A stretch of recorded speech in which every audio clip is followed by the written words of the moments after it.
Hello again, everyone, and welcome back. I know it's been a few weeks since I read an article to you all and myself, mostly because the past few weeks have been kicking me in the credenza in terms of getting things done and fixing things. I keep hoping that I'll get a week off here, but everything keeps breaking, so there you are. Anyway, in this Ken, we do not have AI. We have autistic librarians in the academic library hiring process. And I've been super excited to read this with you guys because I believe this is one of the surveys I actually filled out. The older I get, the less likely I am to fill out surveys, I've discovered. Yeah, hopefully they found some interesting stuff. I skimmed it a little bit, but that was weeks ago. So you and I are as fresh as a daisy. So this is Cohen, Cook, Holt, Loonsbury, Roga, Stoll, Farrell, and Squires. So yeah, there are several studies on the experience of autistic students, but very little on employment or experiences of autistic academic librarians, or really any neurodiverse academic librarian. The study attempts to examine employment barriers, employs use of a survey to examine recruitment process in both countries. Oh yeah, because it talks about Australia and the United States. And it reveals barriers that exist for autistic folks seeking employment in higher ed, and then, make some recommendations. I'm sure I'll talk about this as we go throughout, but I always have mixed feelings about us making the academic library market easier to be hired in, because part of me is like, yes, we should do this. A lot of the stuff we go through and the hoops we jump are terrible hoops of fire, but I also discovered I am the meanest one when it comes to voting people for recognition because I hold myself on very high standards and I don't like to see the standards slip, especially when I was held to such high standards when I had to go through the hoops. So, probably makes me a meanie. Very mean Gen X person, but there you are. Okay, a commitment to diversity, equity, and inclusion is a key feature of libraries, and then is an increasing awareness of the need to recruit and retain more diverse staff. Yeah, we're trying to stop doing that hiring for fit thing. We're finally recognizing that people you don't like may have good opinions. Equity, diversity, and inclusion is one of the core values of the Association of College and Research Libraries, which states that academic libraries have a role in embodying diversity in the profession. A strategic priority of the Australian Librarian and Information Association is supporting a diverse workforce, and it recommends opening career opportunities for people with disabilities. These policies demonstrate the importance of all forms of diversity in academic library staff. Academic library literature contains several studies on the experience of autistic students navigating the world of higher ed and its libraries. However, very little is published on the employment experience of autistic academic librarians. Anderson has published two of the only other known studies that attempt to gauge the experience of employed autistic librarians. This study aims to build on these studies by examining employment barriers for autistic people currently or previously employed in academic libraries in Australia and the United States. These countries were selected due to geographic locations of the authors and because they noticed differences in hiring practices across the two countries. Not surprising. Most notably, the Australian selection process was more standardized and focused on skills and experience in the United States, where soft skills and criteria such as fit were more commonly employed. Yes, autistic neurodiverse folks do a lot better if you actually ask us about our skills and experience and our ability to do the job, much less our ability to socialize. And a lot of us are like, socialization and fit shouldn't even really be a criterion. Am I competent? Yes or no? But that's a side rant from yours truly. The study uses a survey to examine the recruitment process for academic library jobs in both countries. The study compares survey responses between the two countries to reveal any barriers that exist for autistic librarians seeking employment in higher education library setting. Finally, the study suggests recommendations to make academic library staff more inclusive of autistic people. As the study centers on the experience of autistic librarians, it's important to define autism. According to the Autistic Self Advocacy Network, autism is characterized by differences in socialization, communication, and sensory inputs, but how these traits manifest varies widely from person to person. Autism exists on a spectrum, but is not a straight line from low functioning to high functioning. In fact, they've actually said those of us who are high functioning should stop using that phraseology. I'm like, I can hold down a job and pay my taxes and I don't get arrested. I think that's a good thing, personally. More accurately, the autism spectrum can be thought of as being composed of several gradients across a circle, like a color wheel, indicating strengths and challenges of an individual autistic person. Once considered to be found primarily in young white male children, improved diagnostic criteria, screening and reporting procedures, greater public awareness, changes to the definition of autism spectrum disorder, and improved diagnostic ability has led to more groups, including girls and women, non binary people, and people of color, being identified as being on the autistic spectrum. As of 2019, Spectrum reported that 1 in 40 children in the United States is autistic, and in Australia, prevalence is around 1 in 50 children. Yeah, funny how you actually like start talking to women and girls, and we discover there's women and girls who have the same problem as the white boys do. Autistic knowledge production now includes more autistic voices thanks to neurodiversity movement, as well as to autistic scholars and advocates demanding their voices and lived experiences be included in the body of knowledge surrounding autism. Botha describes the flaws in current psychological research processes by pointing out that inherent biases exist in the methodology of psychological research, as well as a scientific objectivity that dehumanizes and objectifies autistic people. Objectivity in the scientific method ensures the absence of bias, however, the social and cultural environment in which the questions are being examined are not free of bias.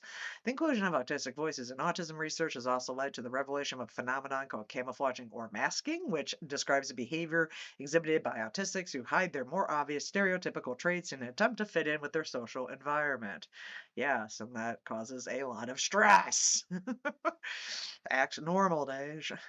Finally, the increasing prevalence of autistic voices can be attributed to neurodiversity movement. Neurodiversity refers to the neurological variation in all human brains regarding sociability, learning, attention, mood, and other mental functions in a non pathological sense. Australian sociologist and autistic self advocate Judy Singer coined the term in her honors thesis published in 1998. For this paper, the neurodiversity based approach to disability is useful. Currently, two main models of disability generally reign supreme: the social and the medical. While the medical model of disability places the blame of disability on and within the individual, the social model of disability suggests disability is located in society. See, that's a good argument because it's all y'all who ain't accepting us. It's not our fault that we're like running around like this. This paper chooses to look more critically at the intersection of these models through a neurodiversity lens, recognizing while disability can be understood as a physical, neurological, and/or biological difference, it is exacerbated by systemic and societal ableism. So, positionality statement. These are fun to write these days. Before beginning a study of autistic individuals in the academic library hiring process, it is important to disclose the positionality of the authors. All the authors of the study identify as autistic with a balanced mixture of official and self diagnoses. Four authors were initially recruited through a Facebook group for autistic librarians and allies with a call to research hiring challenges for academic librarians. Okay, maybe I do got to go back on Facebook and dig that out. The remaining authors joined the project after being recruited by the original authors. All the authors are white and are primarily cisgendered females, with one identifying as non binary and one identifying as a cisgendered male. Okay, so we have one guy and one person who wants to be fun. A note on language: the paper also uses identify first language rather than person first. While we understand that when speaking with individuals it is important to respect their preferences, a recent study found the autistic community generally prefers identity first language. Yeah, because we're rational people and we don't get offended that you call us what we are. Language used by authors in quotations and references has been retained. So let's dig into this lit review. Despite the increasing scholarly interest in autism, as well as the recent analyses and criticism of the unstructured social aspects of academic library hiring and retention, we should talk about retention too at some point, there are few resources on the relationship between all three factors: autism, academic libraries, and recruitment. In two qualitative studies, Anderson identified 8 common themes across autistic librarians' job seeking and workforce experience, including but not limited to barriers, accommodation, accessibility, disclosure as context oriented, and expectations for managers. Giles Smith and Popowich found autistic academic library workers face discrimination and respond by masking, which leads to difficulties requesting workplace accommodations. Yes, because you're acting normal, so why do you need any additional help? Because it will help me act normal more? Bianchi describes several first-hand experiences of the good, the bad, the ugly of academic library interviews from disabled applicants. Although the recommendations include potential applications for autistic librarians, they are intended for a wider audience of disabled librarians and do not address autistic specific experiences or needs. How about librarians living with disability? Have we asked the disabled how they feel about that? Anyway. Beyond these studies, there is little current research studying the cross-sectional experiences of autistic librarians' experiences with the job seeking and hiring process in academic libraries.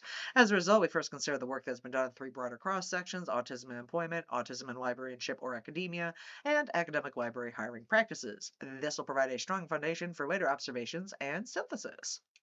So, autism and employment. Recent improvements in the research and understanding of autism disorder suggest autistic people exist in the workforce in larger numbers than ever before. Yeah, because some of us are good maskers. However, in Australia, only 38% of working age autistic people are employed, compared to 53% of all people with a disability and 84% of everybody else. While this is not the same level of comprehensive statistics from the United States, a report found that only 58% of young adults on the autism spectrum had ever been employed. Studies such as Bublitz et al. And Anderson et al. have attempted to explore the reasons behind autistic on underemployment and recommend vocational interventions, particularly in college student and young adult populations. These studies use person-first language, do not include autistic voices outside of the data, and tend toward deficit-based perspectives. However, they do highlight job seeking as a more difficult process for autistic candidates and recommend the principles of universal design, which seek to make environments usable, accessible, and convenient for all, alongside the recognition that many barriers to employment have less to do with a candidate's characteristics and more to do with larger systems and external realities, including prejudice, organizational inflexibility, and lack of services. Some studies choose to focus more particularly on these characteristics, framing them as autistic strengths, which can include superior creativity, focus, increased efficiency, honesty, dedication, and the ability to offer a unique autism specific perspective. Still, others problematize this perceived autism advantage, seeing as positive stereotyping and non reflective of the heterogeneous experience of the autistic population. The variety of frameworks, perspectives, and results of these studies indicate the continued need for research in this area. Some researchers have chosen to investigate the question of low autistic employment from the side of the employer, leaning more into the social model of disability as they explore employer perceptions of and biases against autism, as well as autistic characteristics as barriers to employment. McMahon et al. Determined that the employee's prior knowledge of autism spectrum disorder and autistic characteristics significantly influenced perceptions of a candidate's employability and recommended employer-based interventions to increase employment among autistic individuals. Mai argues that hiring agents' beliefs and associated discriminations are what prevents them from hiring qualified autistic candidates to fill open positions. Similarly, Whelpley and May found atypical social behaviors and actions consistently and adversely affected employers' perceptions of candidates and interview outcomes, and noting that when social performance is removed from the hiring process, autistic candidates were considered more competitively with neurotypical candidates. Again, we can do the job, we're just not always the nicest, most easiest to get along with humans. Autism in libraries and academia. Despite anecdotal evidence that librarianship can be fulfilling and meaningful work for autistic individuals, Everhart and Anderson echo Lawrence's earlier suggestion that there is virtually nothing in the library literature discussing autistic librarians or information professionals. Instead, articles gravitate either towards the wider lens of disability and librarianship or disability and autism in academia. Early studies rarely consider autism in the library workforce. Instead, the research advice tends to focus on library design and services for autistic users, particularly children. Indeed, case studies of employment for autistic individuals in libraries continue to remain largely anecdotal until Strubb and Stewart's article in 2010, which describes the implications involved with hiring and supervising a non-professional autistic employee. I hope by that you mean like a staff person and not that we are all running around being non-professional. Despite the implicit ableism of a stereotypical perspective of autism, it is important to note the relative recency of these viewpoints, which continue to reinforce stigmatizations and create barriers for autistic librarians and information professionals. As Lawrence points out, in the total absence of materials on autistic professionals, that article may do more harm than good. In part, the lack of research in this area may be related to incomplete counts of disability in academic libraries, because although some studies have shown diagnostic disclosure to have positive benefits, the possible negative impacts of disclosure, such as stigmatization and discrimination, make many individuals wary of sharing their disabled, neurodivergent, or autistic identities with colleagues or employers. Whereas I'm just straight up with it, and I've gotten over the fact that nobody wants to be my friend. Nobody wants to be my little friend at work. It's okay. No, actually, I have a couple, just not everyone. And I don't know. The fun of being in your 40s is you give up worrying when anyone thinks about you anymore. You're like, this is it. This is what you're getting. As a result, the numbers of disabled and autistic librarians are almost certainly higher than research would suggest. Miller goes into depth on disclosure as risk management, connecting it with potential precarity in librarianship. Rather than assume the risks associated with disclosure, individuals may instead conceal their disability or disabilities in an act known as passing. While passing can be intentional or unconscious, many studies have revealed it to be exhausting and damaging to an individual's mental well-being. Giles Smith and Popowich identify masking, camouflaging, job precarity, and risk of disclosure as themes in the responses to their qualitative survey of autistic academic librarians in Canadian institutions. So, academic libraries, employment, and hiring. A far greater number of studies have been conducted about academic library interview and hiring practices than either of the previous two sections. Guidance for job seekers on common interview questions, hiring timelines, application documentation, and more is well documented throughout the field, especially due to the complexity of academic library job applications in comparison to other library types. In 2021, the Core Academic Interview Project team published a report of best interview practices aligned with three guiding principles: structure and consistency, preparation and planning, and the danger of fit. The last principle is of particular importance to to the current study and deserves particular attention. A significant selection of literature in the library field argues for the importance of hiring for fit. Gasper and Brown argue that fit is essential and liken the search process to matchmaking between the library and the candidate, emphasizing the importance of being able to analyze and judge candidates' affective and social skills as a marker of fit. However, the idea of fit and a consistent measurement of what a good fit would constitute are never defined. Well, actually, they just say not, but trust me, they are never defined. It's one of those great things about life. It's like, well, you don't really fit in here. And I'm like, I don't really fit in anywhere. Give me a chance. I need to eat anyway. As Cunningham et al. Point out, the concept of fit in the context of hiring is varied, ill-defined, and often intangible. Do we like you or do we not? It's a popularity contest, all things considered. Referencing Powell, the authors argue the most often the concept of fit in academic libraries is tied to person-organization fit. When put into practice, hiring for good fit is ultimately a practice of reproducing the status quo within an organization, threatening diversity initiatives. Judgment of a candidate's fit often relies on interpretations of social performance, social elements of the academic library interview process, including candidate meals, presentations, and a candidate's nonverbal behaviors can unintentionally introduce biases into a search committee's decision making. Yeah, the meal is the worst. Anyway, we'll see if we get that far. While these authors do not mention autism, implications of fit and social performance can be uniquely difficult for autistic candidates who must make the choice between masking or disclosing. Recommendations of reducing the impact of fit on hiring decisions include providing implicit bias training for search committees, creating and providing structures such as rubrics for evaluating the interview, and ensuring the same questions are asked to all participants in the same order, ensuring an equitable interview experience. So, some methodology for this. The cross-sectional study explores the experiences of autistic people when applying for jobs at academic libraries in the United States and Australia. It used a mixed method approach as this provides benefits both quantitative and qualitative research, allowing for reliable results as well as in-depth personal responses about people's experiences. The survey was therefore designed to include multiple choice, ranking, matrix questions, and free text responses.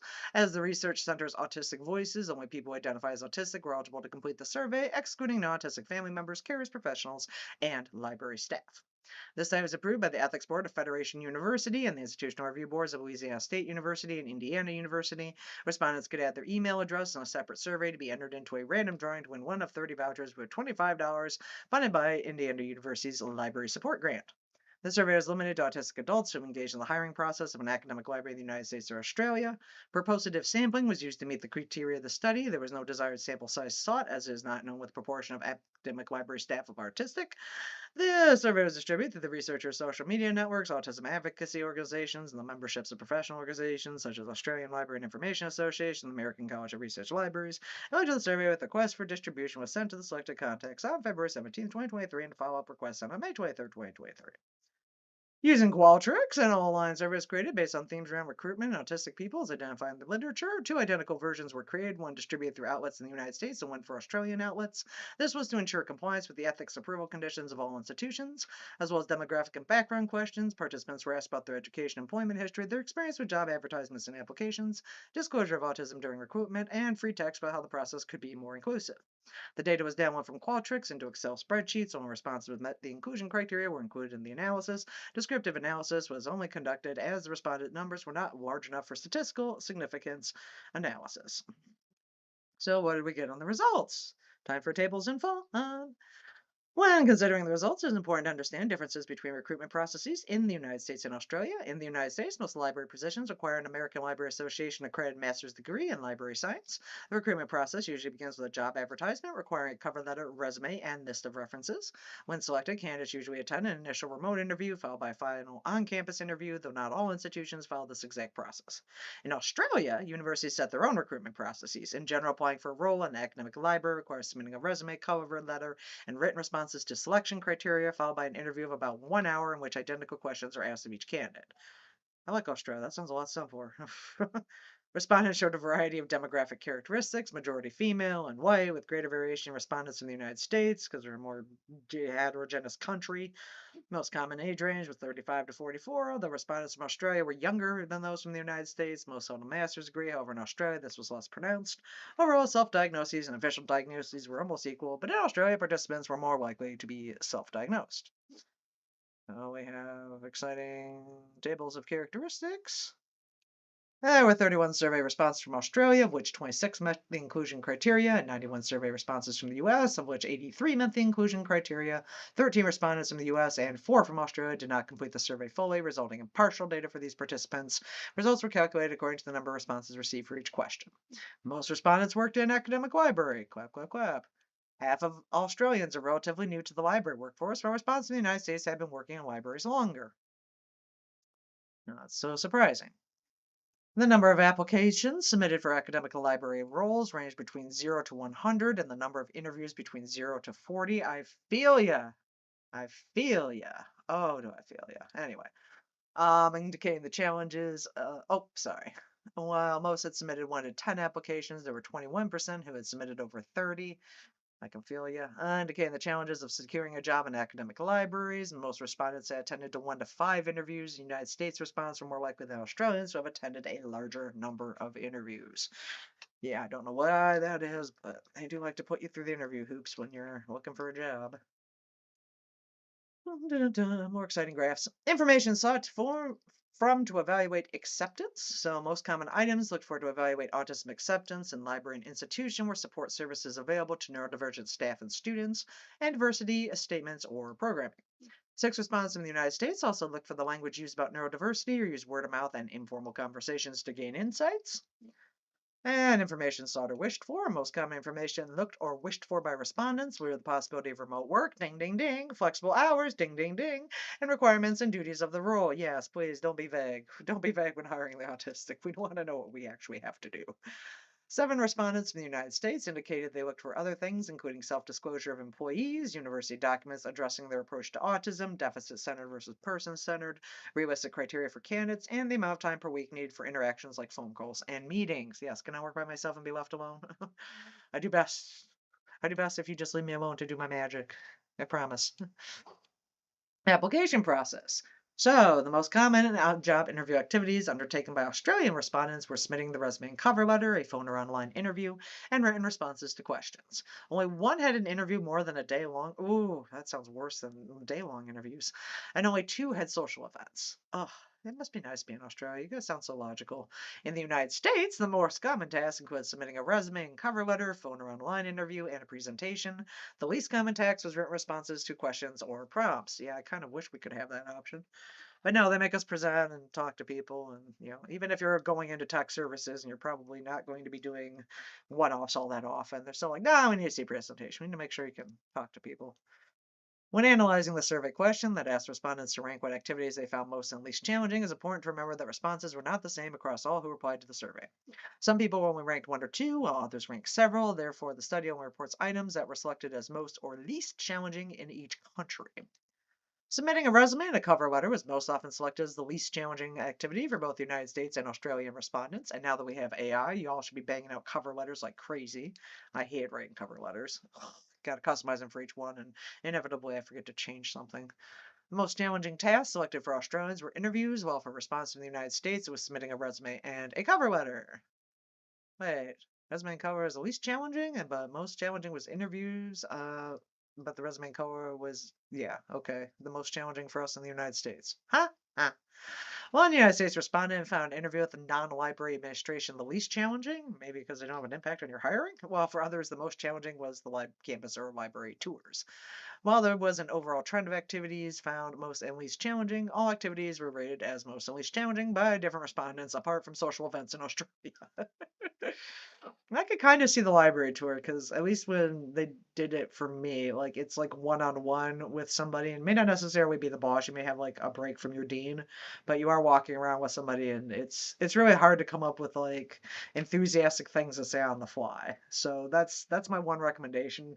If you're one of those people that like gets easily stymied in informal social interactions like that, like try to come up with, you can look at the building beforehand, try to come up with like, "Ooh, that's neat," or like some sort of generic phrases. Because, yeah, they walk you around the building and you're just like taking things in and being totally quiet. They kind of mark you down for that. It's like, "Are you human?" And I'm like, "Yeah, I'm paying attention." The most common information given prior to an interview was general institute or library information and a schedule. Itineraries, they are nice. The most common items not received were information about accommodations for disabilities and interview questions. However, these were the most desired items. Australian respondents were more likely not to receive information about promotion and tenure. Interesting. Maybe they don't worry about that down there. Only 13% of US respondents and 4% of Australians disclosed an autism diagnosis during recruitment. Yeah, I probably wouldn't do that either. No Australian respondents and only 6% of United States respondents requested accommodations, which were extra breaks, receiving interview questions in advance, and aid from an outside hiring agency. That's interesting. And we've debated about this with our last, go around for our new boss. Like, should we send them the interview questions in advance for like our section?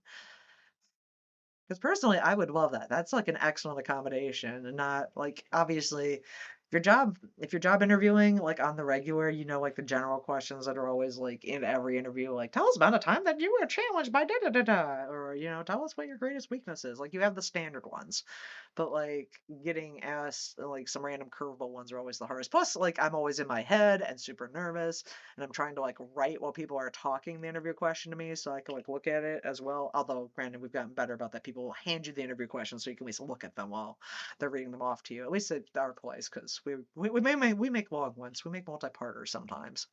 But getting that ahead of time would make life like, oh, so much easier. But then again, I feel like the expectation on the interviewing group would be higher. Like you got the questions beforehand, you should be like, boom, super articulate, as opposed to thinking on your feet.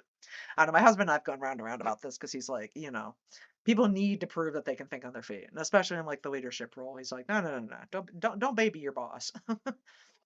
Anyway, so however, this should not indicate a lack of need for accommodations, as roughly a quarter of Australian and half of US respondents had created their own accommodations, such as bringing their own supplies, requesting breaks, fidgeting under the table, ding ding, asking for further tours, and arriving early to mentally prepare. Yeah, that's definitely me. Cruising the parking lot half an hour before the interview.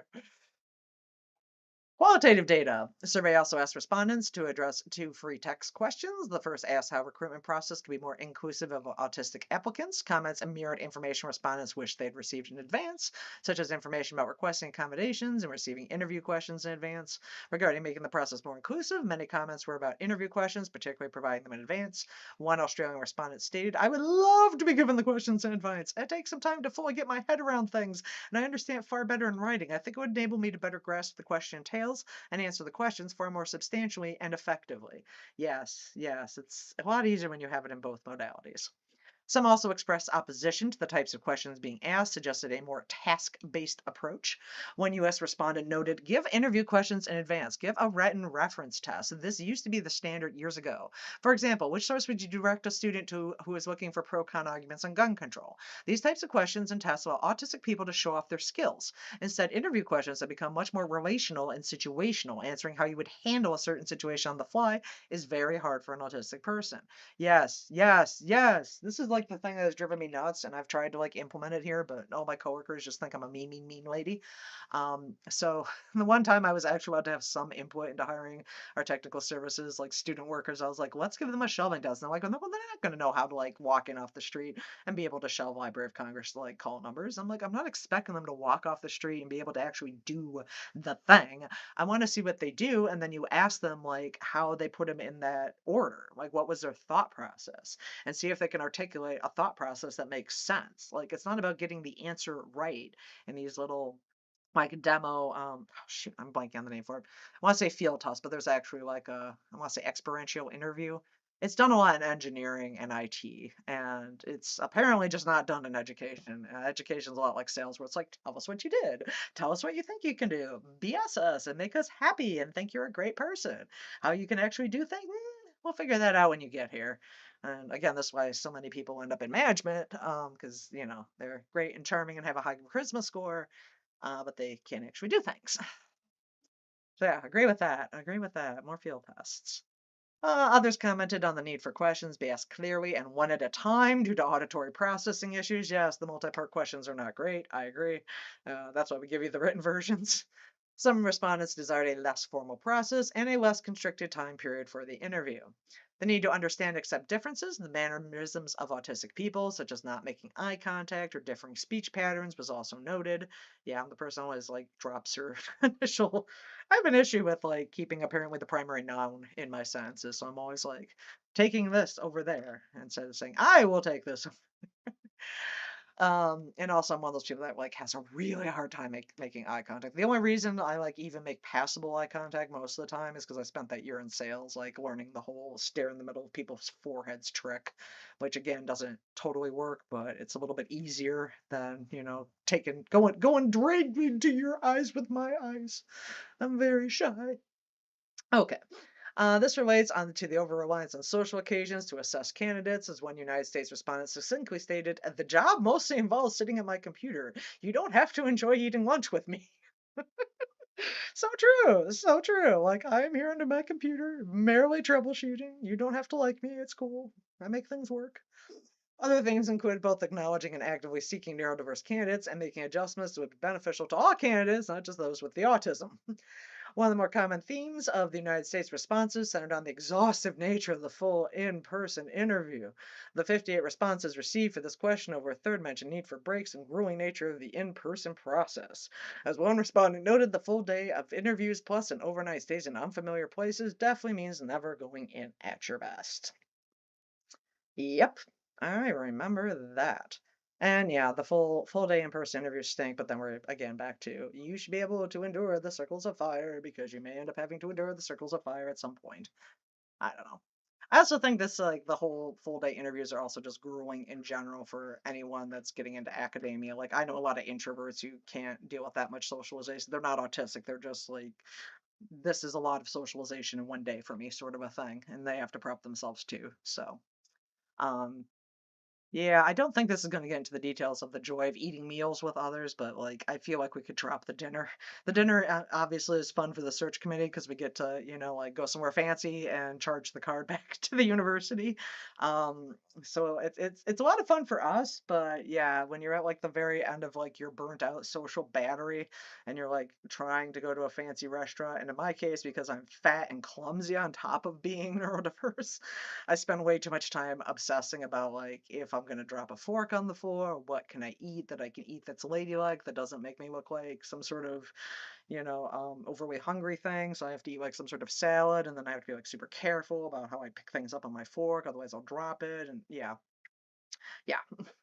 I have good table manners. I was raised by my dad, and he did give me good table manners, but there are times when I just like get way into my head. So I can totally understand, especially the nighttime dinner things. Just yeah, we could drop that, but again, I think that might not go away just because the search committee is like, this is our reward for having gone through this trial with you, is to come here and have a nice dinner.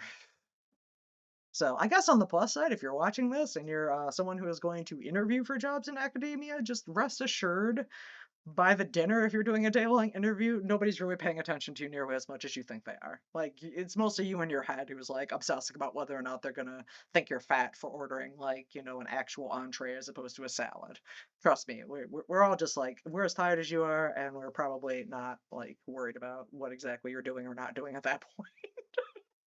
So try to get out of your head if you like me are fat, clumsy, and not the best eater, not the best public eater. Let's put it that way.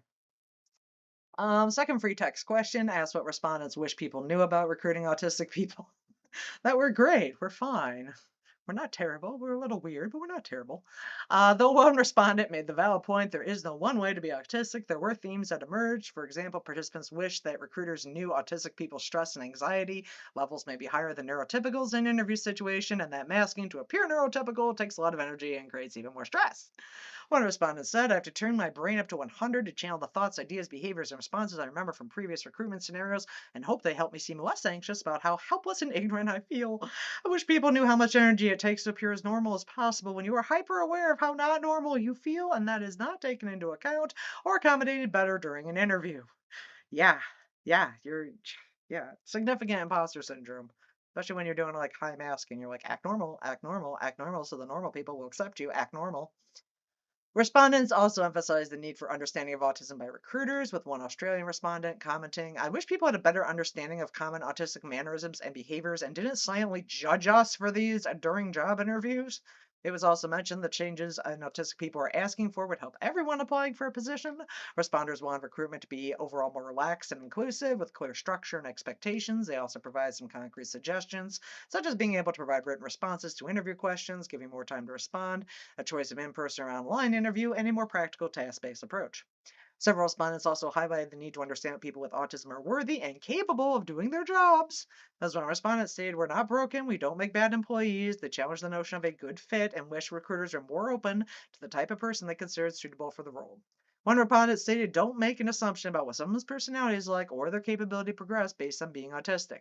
Create an inclusive environment that gives people the opportunity to thrive. There were also several comments about disclosing an autism diagnosis and how fraught that can be. Respondents noted concerns about potential stigma and judgment, as well as how this relates to autistic mannerisms. Overall, it is important to remember that even if the library is open to neurodiverse candidates, it can still be a difficult process for someone with autism. One respondent highlighted this, stating, while an institution may not discriminate against autistic people, the fear of being discriminated against, treated differently, or dismissed from recruitment is very real. The academic library interviewing process is extremely stressful, and not everyone performs in the same ways that the neurotypical people do. Finding a balance between getting the courage to ask for accommodations while not being treated as different can be a struggle. I agree. And I also personally have a hard time even asking for accommodations now. Like the reason I got my fancy lamps in here was because I had an ice pick in my head after the second or the rollover accident. But yeah, unless it's like physically hurting me, I have a hard time asking for accommodations too. It's like, no, no, I'll tough it out. I'll tough it out. I grew up with my dad. My dad was a tough spectrum person. You can do anything you want. You just gotta tough it up. Although the academic library recruitment process is very different in the United States and Australia, the study found similar results and responses from both countries. Importance of remote work, flexible scheduling, clear description of the duties of the role were important to applicants from both countries. Working remotely has been identified as a way for reducing stress and sensory overload to being in an open plan office, increasing the ability of autistic people to work more productively in academia. During the COVID-19 pandemic, working from home gave people with disabilities a way to work with reduced distractions and sensory overload, improving their mental health and had no associated drop in productivity. Clarity in roles, instructions, and communication all support autistic people at work and can help them perform at their best while reducing the amount of stress. The COVID-19 lockdowns amply demonstrated that remote work is possible and beneficial for those with disabilities. These are practices that can make working in an academic library more inclusive for all. A surprising result was found in the demographics of response from the US of respondents who indicated their gender, just over a quarter identified as non binary. Research has found autistic people are more likely than the general population to be gender diverse, possibly due to less concern about how they are viewed by others because of social differences and ambivalence of social norms inherent in some autistic people. This intersectionality adds difficulty in finding employment as gender diverse people already face discrimination during recruitment. It also means they must navigate multiple sources of stigma when seeking employment. One area with significant differences between the countries was the activities undertaken as part of recruitment, which reflects the different hiring processes. In the United States, respondents were much more likely to have undertaken interviews lasting at least a day, and in Australia, they were much more likely to provide written responses to questions. Lengthy interviews are seen as a test of applicants' endurance, but even short interviews are a major source of stress and anxiety for autistic people and require masking for long periods of time. It is also questionable whether each person being interviewed receives equal treatment. The longer time frame and social elements mean each person is less likely to be asked identical questions throughout the day. In Australia, the standard selection criteria used to shortlist interview candidates, as well as the set questions for each interview, means Australian library applicants have more chance of being treated equally and evaluated on their skills rather than personal biases of the selection committee. The mixed results of what activities respondents found most challenging exemplify the heterogeneous nature of autism and the variation in each autistic person's experiences. Autism researcher Stephen Shore is attributed with this statement: if you've met one person with autism, you've met one person with autism. While difficulty with social situations and verbal communication is often identified as a trait of autism, this is not the case for all, demonstrating the need to avoid stereotypes. As one Australian participant pointed out, not all autistic people are introverts. Other autistic traits, such as difficulty with eye contact, need for structure, or sensory overload, can be difficult to manage in high stress environments such as job interviews. Recruiters' understanding and acceptance of autistic people can go a long way to making the process more inclusive, as this allows autistic people to expend less energy in masking their autistic traits and worrying about being judged or discriminated against. Respondents called for employers to accept all types of people and to understand that being autistic does not mean they are incapable of doing their job. Gasper and Brown state fitting in with the existing workplace culture is essential to enable collaboration, includes skills such as sharing values, communication, socializing, and understanding leadership structure. A good fit in academic libraries means personality traits such as confidence and friendliness, but these can be challenging for autistic people due to differences in communication style, comfort with socializing, and not accepting norms of social hierarchies. Yes, you either are smart and work well with us, or you aren't. We don't care what your status on the poll is. Selecting candidates based on their perceived ability to be a good fit with the organization not only discriminates against autistic people, but leads to a less diverse workforce overall. A very clear result from both countries was an unwillingness to disclose. This is an important result and indicates stigma around neurodiversity may still be such an issue that prospective librarians with autism or other neurodiverse diagnoses are not comfortable presenting their authentic selves during an interview. Yeah, I try not to in any way show my authentic self in an interview. You do not like that person. Organizations looking to create a supportive environment for individuals who are neurodivergent may want to examine what components of their interview process and organizational presentation and policies might make individuals hesitant to disclose their diagnoses. All right, limitations of the study. Though it identified several potential ideas for future efforts to improve the academic library hiring process in ways that would benefit librarians who are neurodiverse, there were limitations to the study. One of the primary limitations was sample size, which was only 109 responses for both Australian and American surveys combined. Though clear trends were identified through the survey, it should be noted that neurodiversity is not a monolith, and a single set of prescribed ideas will not represent the needs of the entire community. Future research might continue to consider taking these recommendations and testing their popularity with neurodiverse populations. Secondly, the study aimed to identify ableist hiring practices experienced by autistic librarians at any library situated in the field of higher education or post-secondary learning institution. We acknowledge that hiring practices vary depending on the institution type, our one university, liberal arts college, etc., so we intentionally kept the scope of library types broad but limited to higher education post-secondary institutions.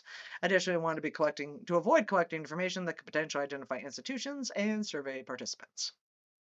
A further limitation was the demographic differences between Australian and United States respondents. Australian participants were overall younger and more likely to be self diagnosed, while participants in the US showed a greater gender and ethnic diversity. This could be related to overall academic library or adult autistic demographics in both countries, but further investigation would be needed to determine the reasons for those differences. The small sample size meant any examination of the results in relation to demographics would not be sufficiently valid, so we did not undertake this analysis.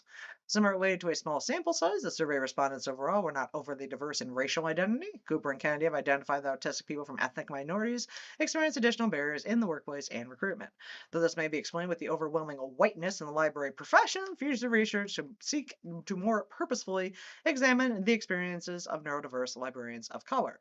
Finally, the study only examined the experience of librarians or a wide range of staff in academic libraries, and it is possible that autistic staff who are not librarians have different experiences of recruitment. This provides an opportunity to conduct further research of all academic library staff to determine commonalities and differences in the recruitment experiences. So, what are some ways to make it more inclusive for all? Universal design. Libraries looking to improve their hiring practices for neurodiverse populations should focus on implementing universal design principles in the hiring process. Throughout the survey, respondents in both countries indicated the popularity of items like pre-sending interview questions or breaks during a packed interview day schedule.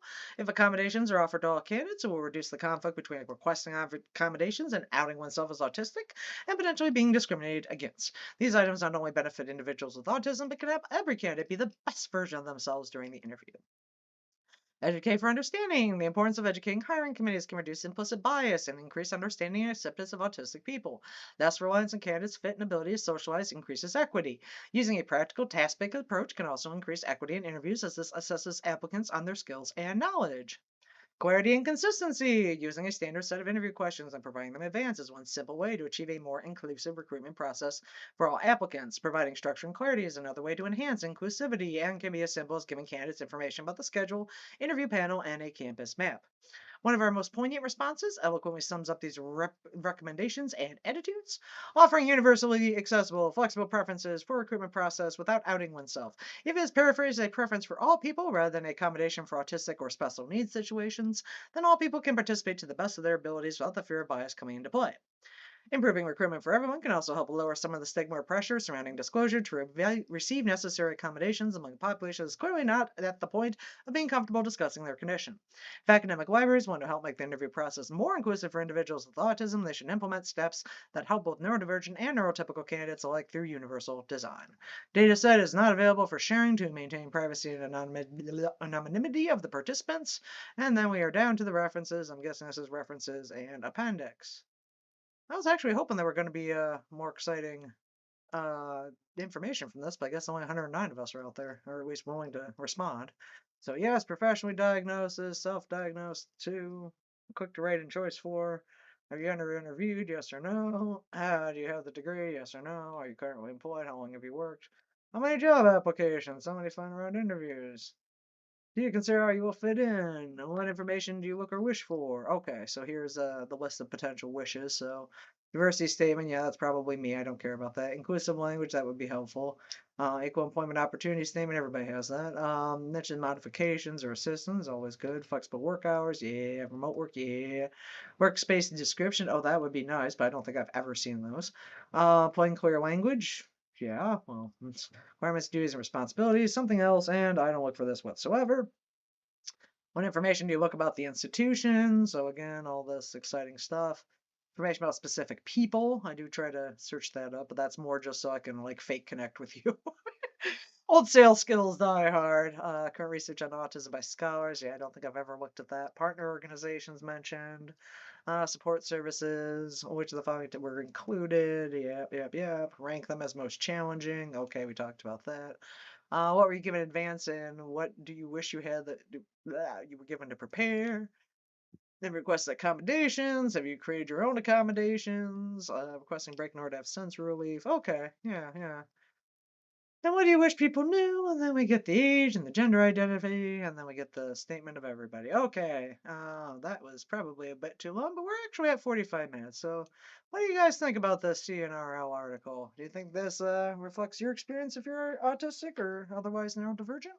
I thought this was going to get more in the weeds about, the exciting socialization opportunities, like, have you been required to go to a lunch? Have you been required to go to a dinner during your interview?